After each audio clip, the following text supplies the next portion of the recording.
Morning Northwest Morning Sprint is brought to you by Bill's Heating and Air Conditioning. All right, it is 6:53. Time to get you ready for your Friday here in the Morning Sprint. Nikki Torres tells us how local first responders are protecting themselves from possible COVID-19 exposure on the job. Mark Peterson has a check on possible rain for tomorrow in your weekend forecast. But first to Robin Nance with the latest information on COVID-19. China has revised the COVID-19 death toll in the city of Wuhan, raising the tally by 50% and renewing international criticism of the country's lack of transparency in the early days of the virus. China added 1,200 deaths and 325 cases. President Trump has announced new guidelines to help states reopen, and an experimental drug called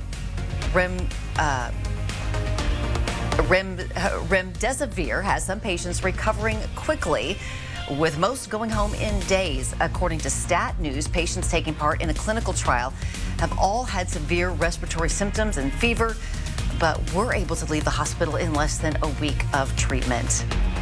Here's a look at local unemployment numbers. Last week in Spokane County, more than 8,000 new people filed for unemployment benefits. In the 4 weeks since the World Health Organization declared the COVID-19 outbreak a global pandemic, more than 40,000 Spokane County residents have filed. That's an average of about 10,000 a week. To give you an idea of how many people filed before the pandemic hit, it was about 500 a week. And businesses in eastern Washington, North Idaho, and across the country are shocked and worried. The Small Business Administration's $349 billion lending program is already officially out of money. The SBA says it went through 14 years worth of loans in just 14 days as part of its Paycheck Protection Program.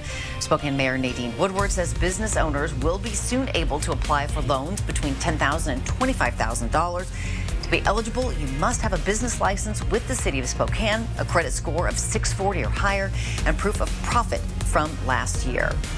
The COVID-19 pandemic has forced us all to make changes in our day-to-day lives, from the way that we communicate to what we wear, and first responders have had to adapt the exact same way. The way that they show up to your home during an emergency call, not really what you're used to. Spokane Fire has a system that they use to determine which protective gear they'll need to suit up in before they respond to a call, and all of this is based off of a series of questions the dispatcher will ask you when you call 911. For level red calls where the caller believes they have been exposed to COVID-19, they suit up in full PPE, which includes a face shield and 95 mask, gloves, and a hazmat gown. Spokane Fire has also changed the way that they work when they're at the station. Each person is required to take their temperature at least twice a day, and they have to wear a new mask at the start of each shift. Developing news from North Idaho this morning. Idaho State Police exchanged gunfire with a homicide suspect before chasing that person down on Highway 97. A sergeant suffered minor injuries in a crash that ended that pursuit. This is a photo from ISP. That suspect's SUV is the one that's upside down. Coeur d'Alene police say the suspect originally stole a vehicle at gunpoint near the Coeur d'Alene Public Golf Course. While looking for the stolen car, officers learned two men had been shot near downtown. One died, the other was taken to the hospital. Police believe the same person was involved in both crimes. When ISP found the suspect, it led to the shooting, chase, and eventual crash. The North Idaho Critical Incident Task Force is investigating.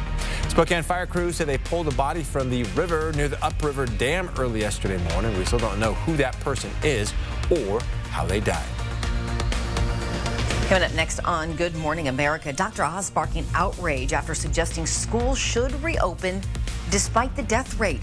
Now the TV doctor is apologizing, saying he misspoke. I've realized my comments on risks around opening schools have confused and upset people, which was never my intention. I misspoke. Hear more in his full interview this morning on Good Morning America.